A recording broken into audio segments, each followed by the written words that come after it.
friends, welcome back to the channel. Ukraine may have just revealed a missile nobody expected it to have, and the implications are huge. Picture this for a second. You are a Russian radar operator sitting on a seized oil platform in the Black Sea on a calm April night, when suddenly your screen lights up with something unfamiliar, something fast, something deadly, and before you can even process what you are seeing, explosions begin tearing through the platform around you. On April 6th, the Ukrainian Navy released footage that instantly caught analysts' attention. The video showed a truck-mounted launcher firing a missile with a very unusual double exhaust plume, while Ukrainian drone boats struck the same target at the same time. That target was the so-called seized oil platform off Ukraine's coast, a rig Russia had turned into a surveillance and weapons outpost after taking control of it in 2014. But here's where this story gets serious. The missile in that footage does not match Ukraine's known systems. It does not look like Neptune, it does not fit Storm Shadow, and it does not resemble other weapons already seen in Ukrainian service. The launch signature, the canister angle, the truck profile, and the plume geometry all point in one direction, and that direction leads to Sweden and the RBS-15. If that is really what Ukraine used, then this is not just another strike video. This is a major signal that Ukraine's anti-ship and coastal strike capabilities may be expanding in ways Russia did not see coming. I had a different video planned for today, but this changed everything, because we need to talk about what this missile could be, how Ukraine may have received it, and what it means for the field moving forward. And trust me, if this is the beginning of something bigger, the next few months could get very uncomfortable for Russia. So hit like, subscribe, and come back Friday, because we are also diving into Ukraine's ballistic missile program and why this summer could become the season of Ukrainian missiles reaching deep into Moscow's strategic nightmare. Before we go deeper, take a second to like the video and subscribe. So here is why this matters. The RBS-15, built by Saab and Diehl Defense, has been a key part of Swedish coastal defense since the late 1980s, but the version Sweden fielded decades ago is not the same beast analysts fear today. To understand why its possible appearance in Ukraine is such a big deal, you have to understand how dramatically this missile evolved over 4 decades. The original RBS-15 M1, introduced in 1985, was a classic Cold War anti-ship weapon, built to strike Soviet surface warships in the Baltic, fly low over the sea, and turn narrow sea lanes into death traps for any navy trying to push through. Its range was around 70 kilometers, and for its time, that was enough to make any naval commander think twice. Then came the M2, which entered service later and brought a major improvement in guidance. It kept roughly the same range, but added GPS-assisted mid-course navigation, giving it better accuracy and better performance against targets that were moving, maneuvering, and trying to survive. Its terminal seeker was also improved, making it smarter, harder to fool, and far more dangerous in real combat. But the real strategic leap came with the Mk3. This was not just an upgrade, it was a transformation. Entering Swedish production in the 2000s, the Mk3 pushed the missile's range beyond 200 kilometers, allowing launchers far inland to threaten ships without exposing themselves to direct naval retaliation. And even more important, it added land attack capability. That changed everything. Because now the RBS-15 was no longer just a sea denial weapon built to sink ships. It became a flexible strike missile that could hit targets on land as well, turning a coastal defense system into a multi-role precision weapon with serious strategic value. In other words, if this is the system Ukraine is now using, then Russia may not just be facing a threat at sea, it may be facing a Swedish-designed missile that can reach deeper, hit harder, and change the entire geometry of the battlefield. And this is where the story becomes even more dangerous for Russia. The RBS-15 is not just a ship killer anymore.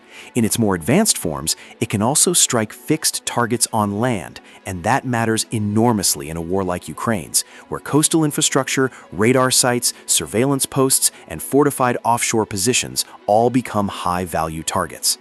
The Mk3 is launched from mobile truck platforms, and that mobility is a huge part of what makes it so lethal. Sweden's coastal defense batteries use the Finnish-built Sisu truck chassis, a heavy, purpose-built vehicle with a distinctive squared cab that stands out even in low-quality footage. The missile canisters are mounted at an upward angle on the truck bed, and when the missile launches, its twin solid-fuel boosters ignite at the same time, creating that unmistakable double exhaust plume that immediately caught analysts' attention in Ukraine's April 6th video. Now that matters because Germany, Poland, and Sweden all operate the Mk3, although Poland deploys it from ships rather than truck launchers. Then there is the newer Mk4 and Mk5 line, which Saab brands as Gungnir, named after Odin's spear, and that version pushes the family even further. Its range stretches beyond 300 kilometers, roughly 50% farther than the Mk3, and it expands launch options across ships, trucks, and aircraft, turning it into a true multi-domain strike system. Just as important, its guidance package is upgraded for modern electronic warfare, with hardened anti-jam GPS designed to survive exactly the kind of signal chaos Ukraine and Russia have been generating since 2023. Sweden is now moving toward this newer generation, and that creates an intriguing possibility because weapons manufacturers care deeply about real combat data, not just for prestige, but because real war exposes weaknesses, resistance patterns, seeker behavior, jamming effects, and terminal accuracy in ways no testing ground ever can.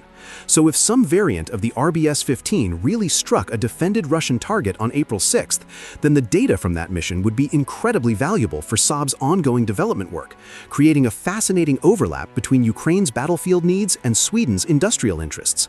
But here is where the mystery deepens. 5 countries operate some version of the RBS-15: Sweden, Finland, Germany, Croatia, and Poland. Of those, only Finland, Croatia, and Sweden use truck-based launchers, and the footage almost certainly shows a truck launch, which narrows the list quickly. Ukraine has not confirmed who supplied the missile, when it arrived, or which variant it was. Finland and Croatia field older Mark II models, and while those could theoretically have reached the target based on older location data, the margin would have been extremely tight. Sweden and Germany, on the other hand, operate the longer-range Mark III with more than 200 kilometers of reach, while Poland's Mark IIIs are ship-launched, not truck-launched. So when you follow the evidence step by step, this stops looking like a random battlefield strike and starts looking like a carefully hidden capability, one that may reveal not only a new weapon in Ukraine's hands, but a much wider shift in who is quietly shaping the war behind the scenes. Germany has become more and more willing to send advanced weapons to Ukraine, and Sweden, especially after joining NATO, has moved onto a much more aggressive path of support because it now has real strategic stakes in both Baltic and Black Sea security.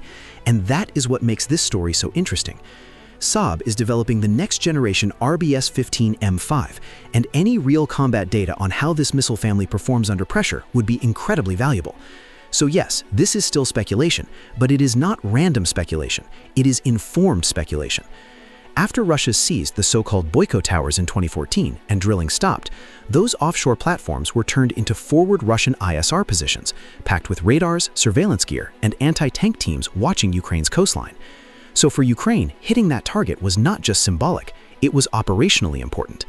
Destroying that sensor node weakens Russia's maritime awareness in an area it has long treated as a protected buffer, especially after Sevastopol came under growing Ukrainian naval pressure.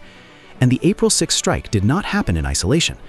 At the same time, Ukrainian drones reportedly struck oil infrastructure near the Black Sea Fleet's fallback base after Russia was pushed back from Crimea, while a Russian Admiral Grigorovich-class frigate was reportedly hit while helping defend the port. That is not a random attack. That is a coordinated, multi-axis maritime strike, and the RBS-15 appears to have been the long-range backbone of the whole package. This is exactly the pattern Ukraine has been building for the past 2 years. Combine new Western precision weapons with drone swarms, hit multiple nodes at once, and overload Russian layered defenses before they can react. And if the RBS-15 is now part of that formula, then Ukraine's reach just expanded far beyond what Neptune alone could deliver. But there is an even bigger doctrinal shift here. The land attack capability of the newer RBS-15 variants means Ukraine would no longer be limited to ships at sea.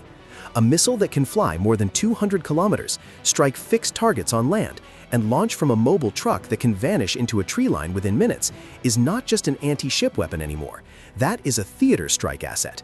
And that may be the biggest revelation of all. Because regardless of which country quietly made the transfer, the appearance of the RBS-15 in Ukraine signals that Western partners are now willing to provide systems that until recently may have been seen as too escalatory, too sensitive, or too valuable to send. Sweden's NATO entry in 2024 changed its threat calculations completely. A missile built to defend the Baltic coast may now be gathering real combat data over the Black Sea, and you can be sure Saab's engineers are watching every second of that launch footage just as closely as the rest of us. For Russia, the real problem is brutally simple. The Black Sea just became even harder and more expensive to defend. Every offshore platform, every radar post, every forward ISR node Moscow has relied on could now be sitting inside the threat envelope of a missile system it may not have fully accounted for, and adjusting to that is not easy. Repositioning assets, redrawing threat rings, rewriting fleet doctrine, moving air defenses, and tightening maritime security all take time, money, and resources roughly swimming in right now. For Ukraine, if this really is the RBS-15, then this is a serious upgrade because it means Kyiv can threaten Russian naval infrastructure from long range without risking manned surface vessels of its own. Eventually, the mystery of who sent it will probably come out.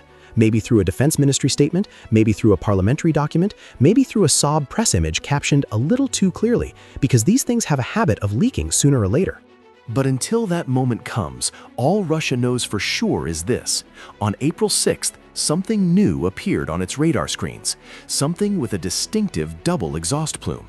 And by the time the strike landed, the truck that launched it was already gone. Sweden built this missile for Baltic coastal defense back in the 1980s, and now, 4 decades later, it may have just introduced itself to the Black Sea in dramatic fashion. And honestly, that is not a bad career arc for a weapon system. That is it for today, my friends. If you want to support the channel and help keep this kind of analysis coming, just make sure you are subscribed so you don't miss what comes next, because this war is evolving fast, and the technology shaping it is changing even faster. And if you want the deeper dives, the longer reads, and the extra analysis that doesn't always make it onto YouTube, check out the Substack as well. Thank you for being here, thank you for watching, and as always, if you found this deep dive valuable, hit the like button, subscribe to the channel, and stay with us for more on the weapons, systems, and strategies reshaping modern warfare.